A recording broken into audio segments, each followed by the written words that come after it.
says, let your house be the meeting place of Torah scholars. Okay, that we understand. That we understand.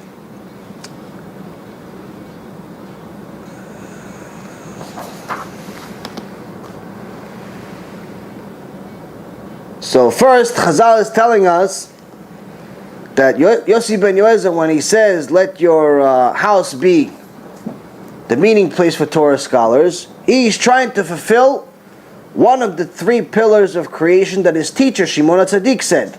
If you remember, Shimon HaTzadik said, on three things the world is standing on.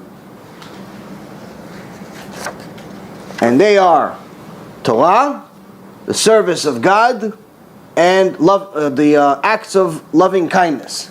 So Yossi ben Yoezer is trying to fulfill one of them. He's saying the success at studying Torah. What do you need in order to succeed in studying Torah? Now, of course, yes, as Rashi says, if you want to get yourself friends, buy books. It's the most reliable friend in the world. Books are your most reliable. You can learn something from them, and you know it's the truth. It's Torah. People, not always necessarily truthful. So Rashi's best friends were books. No TVs. Definitely not TVs. So, now there are certain things that you can do in order to magnify your success in Torah. Now we know that Torah is learned. Obviously it's something you have to learn. You have to read books. You can't just like wake up one day and you know everything. But in reality, the majority of what you know is not from what you learned, but rather from Siyata Dishmaya. It all depends on how much Siyata Dishmaya you have. And Siyata Dishmaya means assistance from heaven. So, as it says, if you actually have the art scroll Talmud Bavli, it's probably also in the Yerushalmi as well. But it says there's a sort of, not necessarily a blessing, but it's sort of like a saying that you say before you learn Torah in general, not just a Gemara, that says, Yhi ratzon mifanecha Hashem Elohai, shelo yera davar takala al yadi, velo yikashem bedvar halacha v'yismechu בי חבריי, ולא אומר על טמא טהור, ולא על טהור טמא, ולא ייכשלו חבריי בדבר הלכה, ואשמח בהם, כי השם ייתן חכמה מפיו, דעת ותבונה, גל עיניי והביטה נפלאו מתורתך.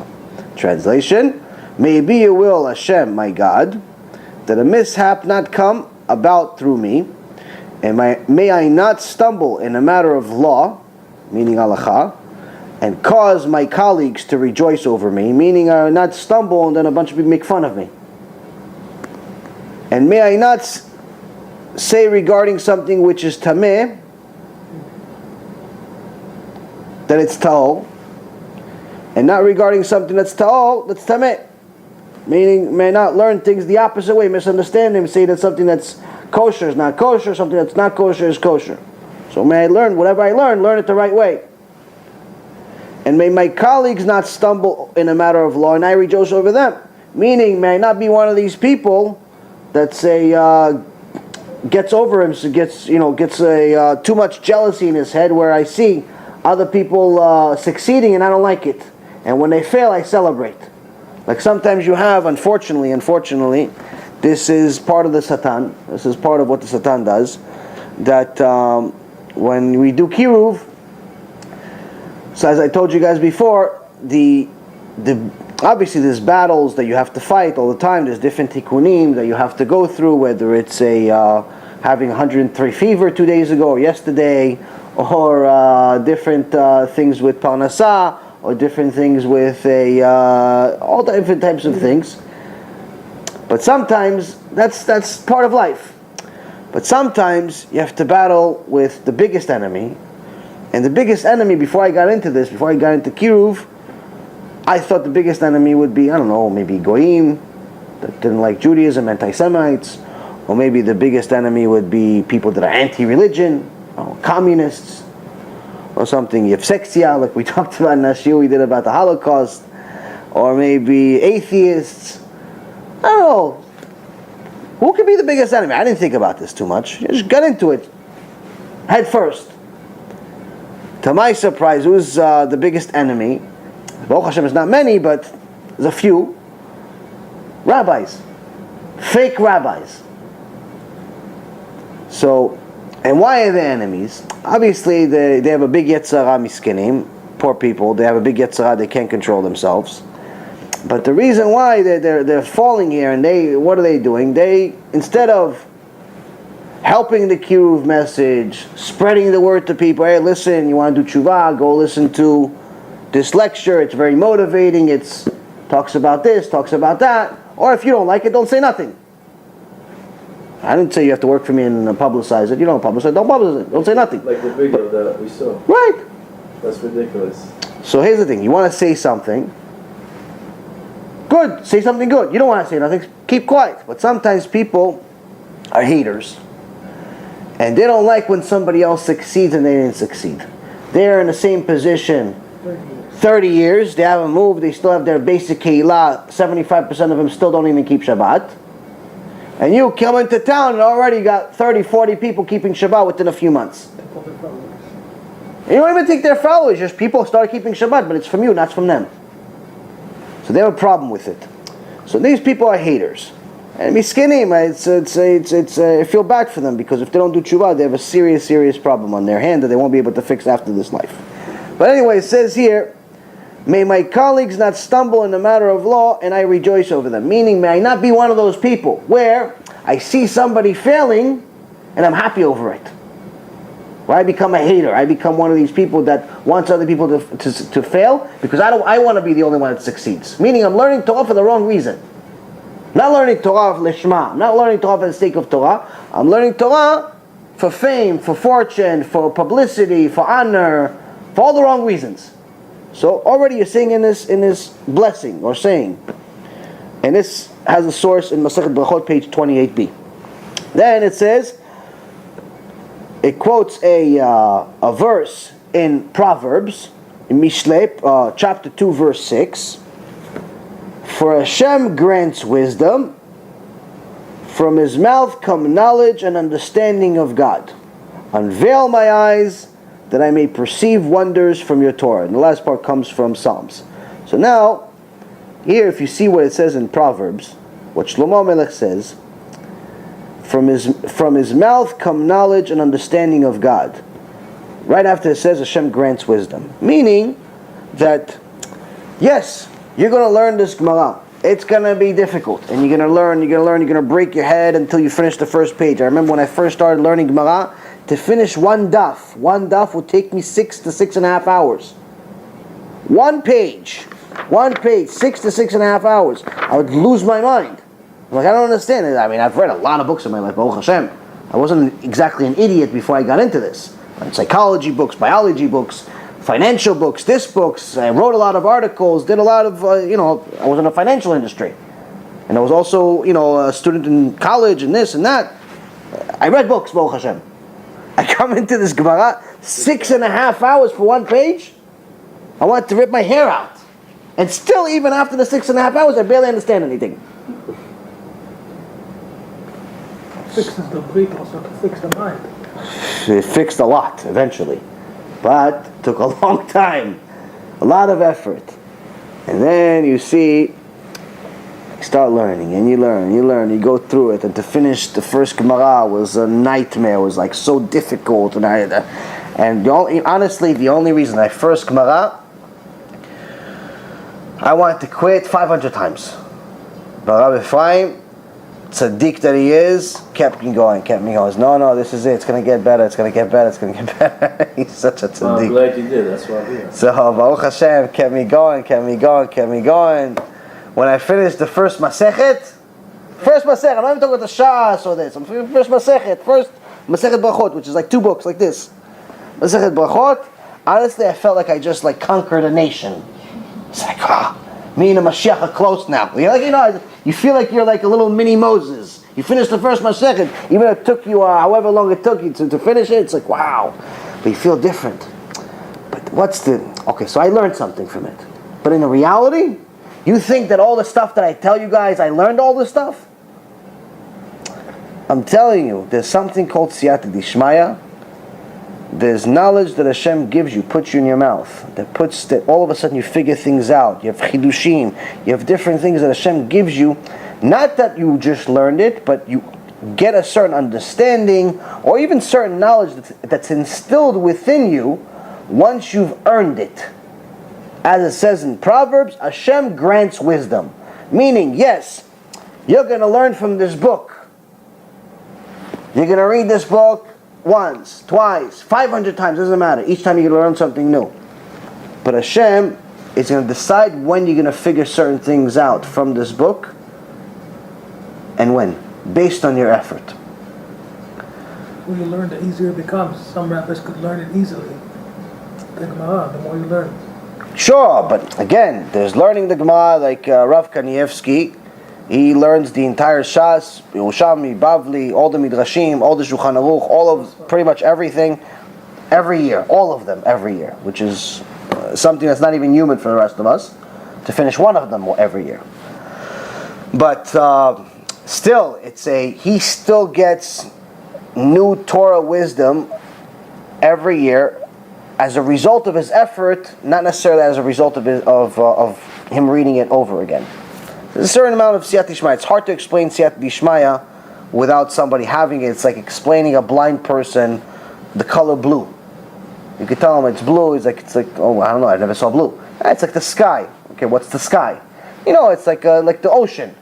What's the ocean? It's like green, but it's not green. It's blue. What's green? It's like, you don't understand. So, Siyat Dishmaya is one of those things, like, you really can't explain until somebody feels it, but you get the idea, basically. So, your Torah knowledge is, the more you study, the more you exert your effort, the more you break a sweat, the more sacrifices you make, the more is going to be granted to you. Meaning, you can read the same parasha 500 times. But if you've exerted enough effort, you'll understand or get a chidush from that parasha that you never even thought about at the time you read it, or at a different time bichlal, that all one say, one day you just wake up, you're like, wait a minute, Parashat Lech Lecha, I remember it says verse this, that, all of a sudden you figure something out. For what? You didn't even think about it. Hashem's going to give you that chidush.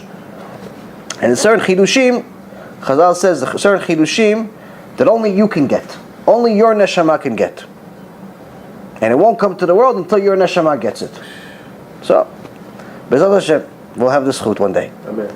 So now, there are certain things that you need to do in order to succeed at Torah study. So first one we understand is that you have to study. You have to exert effort. You can't go hang out at the bar twice a week and expect to be a successful scholar. You can't be a busy 18, 20 hours a day in business and expect to be a scholar. You can't watch sports 5-10 hours a day and expect to be a Talmid Chacham. Honestly, I don't know if you could watch sports at all and be a Talmid Chacham, but let's say you can. Maybe, I don't know, half hour a week or something. But everybody is at their own level. Point being is that Yosef ben Yoezel is telling you one of the ways that is going to help you succeed in learning Torah is surround yourselves with Torah scholars. Make your house a place for them to meet. Don't be one of these people that has all this fancy house. People like fancy houses today. They always did. They spent $1 million, $2 million, $5 million, $30 million. You see all the stuff on the TV. Fancy houses and chandeliers for $25,000, 16 cars and no drivers in the driveway. You have this, you have that, you have, 20 rooms, all this stuff, and barely anybody home, just a couple and a dog. You have all these big houses and nothing, it's empty. What's it for? It's for show. So one day, once a year, they have, the mayor come over, they can show them, oh, wow, look at this nice house, look at the chandelier. Or if Forbes comes, they can take a picture, oh wow, look at this chandelier they have. It's all for show. He's telling you here, Yosef ben Yoezel says, no. Your house, you want to succeed in Torah, you want to have bracha in your house, make sure you have it as a regular meeting place for Torah scholars, Talmidim Chachamim. Because if you have constant, if your house turns into a place, we have shiurei Torah there, where there's on a regular basis, where the Talmidim Chachamim, on a regular basis, they feel comfortable coming to your house. Whether you like it or not, you're going to benefit out of it.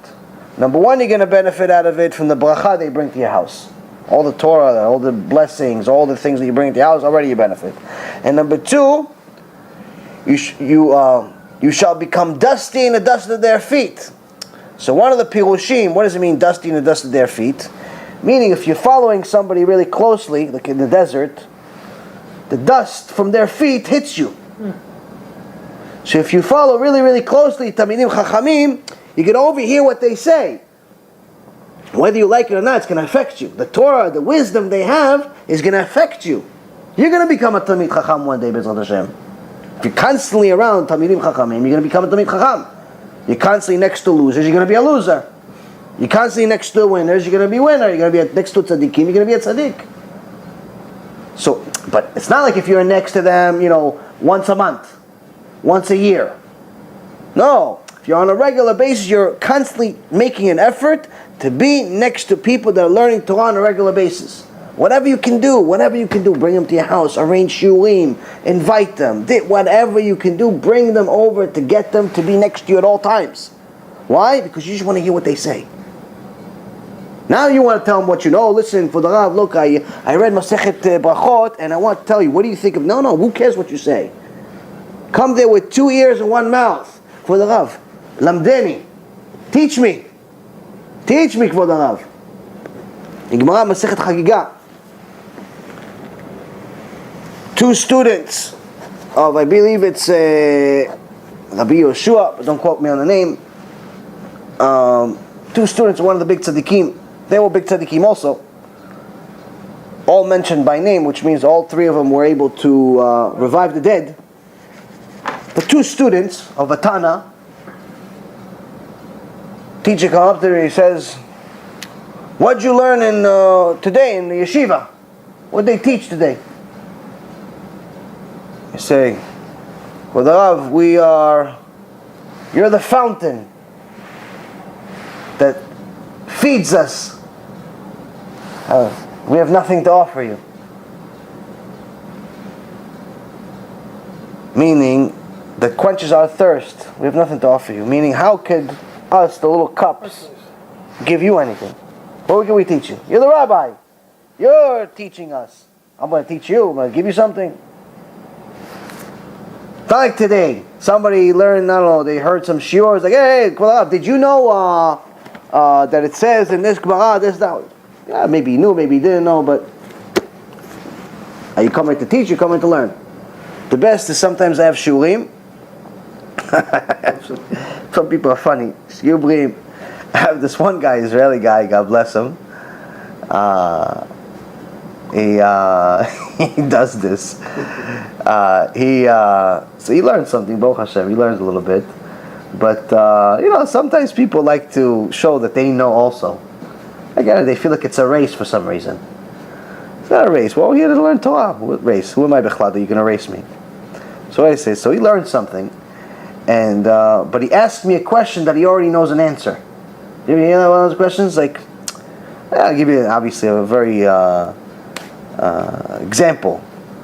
Do you know who was the main character in Parashat Lech Lecha? Obviously it's Avraham, but it's just an example of a question. Do you know who the main character in Parashat Lech Lecha was? Now, he's not asking me because he wants to know. He's asking me to see if I know, number one, because he knows the answer already. So to show that he knows. In front of everybody. So you catch on to this, obviously. After a while, you catch on to this. And I used to have these same type of questions in the business world for my students in the business world.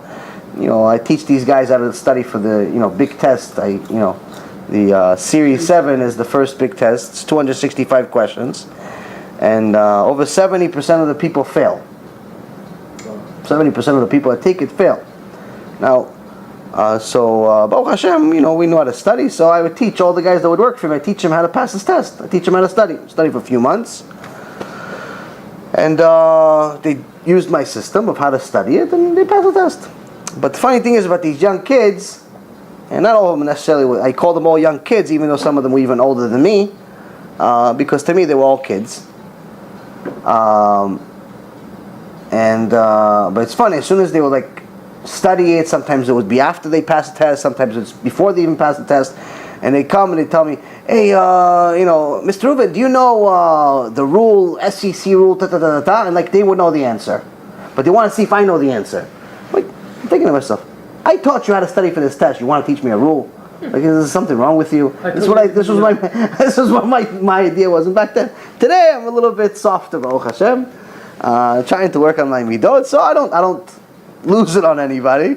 But it's still funny to me. So the guy is asking, he goes, do you know so and so in this parasha or this rule? This, and he knows the answer. So today I say, no, tell me. No, tell me. I don't even tell him. Do you know? Tell me what it is. Yeah, you want to hear yourself talk? Go ahead. What am I gonna do? What am I gonna do? So. And he told you? Yeah, no, she would tell me what it is. I was like, oh, Chazak Baruch, good job. And it's like every week.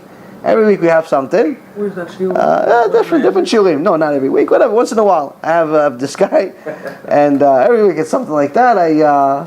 One day he'll give you a chidush that's gonna blow your He'll like want to give me a chidush. I'm like, oh, tell me. Go ahead. Maybe one day he really may give you a chidush that's gonna blow Zot Hashem will give me a chidush. Zot Hashem, lama lo.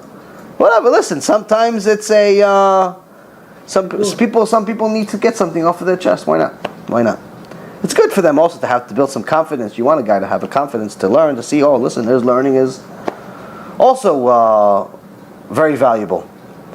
And this actually, I learned this midah. I learned to do this actually from my Rav Ephraim, where every time I would say, oh, remember when you taught me, he goes, wait, stop, no, I didn't teach you anything. We learned together. You would always correct me to this day. Every time I say, remember when you taught me A, B, C? He goes, no, I never taught you anything. It's when we learned together. I'm like, what we learned together? You were teaching, I was listening, I didn't teach you anything. He goes, no, it's not true. He goes, I was there. We were learning together. And that's what it is, Baruch Hashem. That's how chavruta works. You learn together, Baruch Hashem.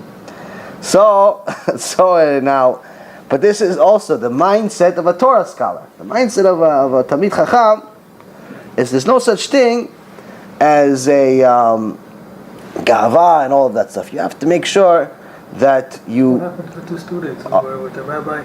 Oh, what do you mean? When they... told him you were the fountain. Yeah, you're the fountain, so give us a chidush. And he says, yes, you're right. But I'm sure there's still something valuable that you learned in the yeshiva, so tell me. And they told him one thing, and he expounded on the chidush that they gave him. They told him what they learned, and he gave them even a chidush on the chidush that they learned. So, if you want to have success in Torah, make sure that you make your house into a place where Torah scholars feel at home, feel comfortable. Make your place a place where you have shiurei Torah on a regular basis. You have your friends over instead of having your friends over for baseball and football games or just a place to sleep. Arrange a few guys to come over, learn Torah. It doesn't necessarily need to be huge. Just anything to get on a regular basis to bring some blessing into your house. Another idea, I said this at least in my Hebrew lecture. I said it once before. I'm not sure if I said it in English, but it's worth saying. It's a phenomenal idea for any restaurant, kosher restaurant, to do on a regular basis. Obviously, have shiurei Torah at a restaurant is already a great idea. A lot of people know about that idea. The idea to have a kosher restaurant, to have shiurei Torah, not only brings parnasah to the place, but also brings brings bracha, brings blessing to the place. But I think something, to have a shiur Torah every day at a restaurant is not easy for everyone. But something that you can do every single day, all day, to bring blessing to your place, is to give people an incentive to do Birkat HaMazon. You see a lot of these, especially like the sort of like fast food places, like shawarma places. You see many of them have many of them have the cards of Birkat HaMazon in somewhere in, usually it's next to the garbage pail. Not exactly the best idea, but on the counter sometimes, at different places they have the carts for it. And whoever wants to do Birkat Hamazon after they eat the shawarma or whatever they ate, some bread that they ate, they take the thing and they read it. But in reality, if you actually pay attention to the restaurant, let's say you have 25 people, maybe 1-2 of them are actually reading the card. The rest of them are eating a sandwich and leaving, not eating Birkat Hamazon. Now, Birkat Hamazon, we learned from Gemara Masechet Brachot, is the number one blessing in all of Judaism. It's more important than Shema Yisrael. It's more important than Amidah. It's more important than any blessing we have. Why? Because the only bracha in the Torah that's literally stated what you have to say, that you have to do it. So it's the number one most important blessing in all of Judaism. So think about this. You can get people to say this blessing in your place over and over again, the number one blessing in all of Judaism, in your place from morning to night. You turn your place into a kollel already. People pay thousands of dollars for people to just get a blessing or put something at the kotel or get some card that says some zgula or something. You get people to say blessing in your place for what? So I think you should give them an incentive to do it. Now, if you tell people, listen, it's good for you to do Birkat Hamazon, they have Yetzirah. I said, no, thank you. Not for me.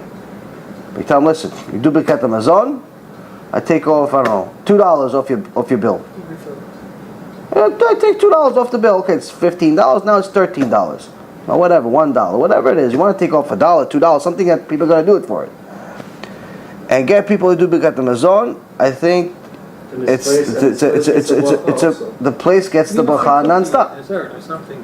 Whatever, give free dessert. But the point I'm trying to say is that this is a great idea that every kosher restaurant should implement, because again, number one, you're going to get the blessing. Number two, you're going to help people do mitzvah. You're going to be a Masakeh Rabim. Who's better than you? Or free fountain. You're doing kiruv. Huh? Or free fountain drink. Yeah, but he's already finished. If the guy's already finished... No, I'm saying with the sandwich when they were... No, but he's already finished. If he's doing Birkat Hamazon, he's already finished. Oh, okay. If he's doing Birkat Hamazon, he's already finished. Chocolate chip and cookie. But he's already finished. Why are you giving him more food? He finished food. Everyone wants a cookie after they eat. Okay, maybe. So, anyway, see, I gave you the idea. I'm the student. I gave you the chidush. You guys are expounding on it. So, Baruch Hashem. So now, it says, let your house be a meeting place for Torah scholars, and you shall become dusty in the dust of their feet. So, another pirush of you should be dusty is one should make himself a student of Torah scholars, literally sitting at their feet in the dust. Where in the Mishnaic times, a couple thousand years ago, it was customary for all the students to sit around the teacher's feet. He would sit on a chair, and everyone would sit on the floor around him, around his feet. We used to do a Pesach back in the day. We used to all sit on the floor. Okay, exactly. So that's one. But another pirush is actually that you shall become dusty in the dust of their feet, meaning you should do anything for these tzaddikim, for these talmidim chachamim, anything you need to do for them. Give them a drink, go to the store for them, go buy them something, do them a favor, do this, do that. Whatever you can do to help them with their life so they could focus on Torah. So they could focus on what they are. They're talmidim chachamim, they're scholars. Do whatever you can to make sure they stay that way. So anything of this world, oh, Kvod Harav, you need, pick up a book for you. Oh, Kvod Harav, you want to pick up your laundry. Oh, Kvod Harav, you want me to, take this, to that. All these little things. Become a shamash. Exactly, become a shamash. But the point is that you have a rabbi coming from out of town, already, Kvod Harav, don't make sure I'm picking you up at the airport. No, you don't need to. There's taxi. No, I'm picking you up at the airport. I'll be there. I'm taking you to the airport. No, listen, it's far. It's out of the way. I got to go to work. Whatever you can do for these Talmidim Chachamim, because that's the opportunity you have. That's the mitzvah you have. That's the how you can get close to them. Make sure your place, somebody comes out of town, they feel comfortable. They don't have to ask twice. You're the place that's hosting them. And so on and so forth. Don't just be one of these people that has a fancy house that's full of nothing. Make it full of Taminim Chamim. Make it full of Torah. I've heard enough. New arrival screams echoing through the hallway to know that this ain't good. Once they pass them through the infierno, they don't come back. It's enough to make you go crazy. Do not think we fear you, Spirit.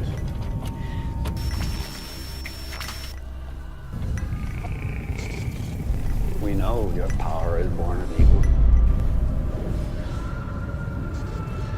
This is your last night in the land of the living. You understand me, malevolent demon?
There was a rich family that lived here called the Hetheringtons, and unfortunately, their daughter passed away of a heart attack inside the house. Basically, they were so devastated that they reached out to people claiming to be psychic mediums. They actually weren't psychic mediums. They opened up a total of 11 portals inside this house and invited spirits and entities from all different kinds of dimensions. Well, I think there are certain pieces of evidence that there is an afterlife. Resurrection of the dead is affirmed pretty clearly in the Talmud and the Midrash. To be honest with you, to give this lecture is a nightmare. If it was up to me, I wouldn't do it. There's going to be some graphic details. This place is a maze. The person after death went to a place called Sheol. This is by far the largest near-death experience study that has ever been conducted. People go to a place and they experience weird things. And sometimes they actually will see a character of some type. Well, where did that come from?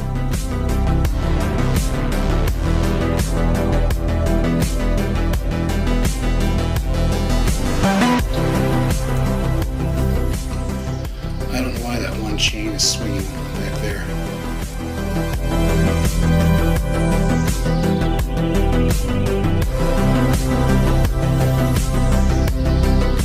They may describe feeling profoundly peaceful, seeing a bright, warm, welcoming light. Some people describe watching doctors and nurses working on them with incredible accuracy. Next thing I knew, I was above my body watching the operation. How long did you feel like you were gone? I went to a place of timelessness. And so what that means, it could have been a second, could have been 5 minutes. I don't know.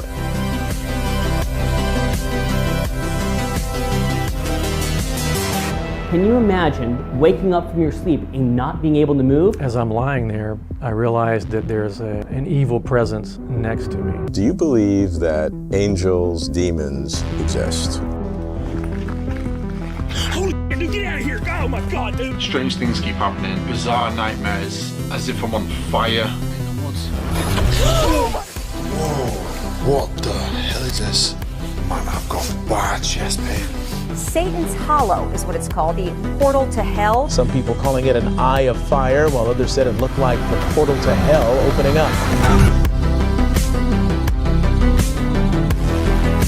And the next thing I know, I was outside of my body, looking at my body.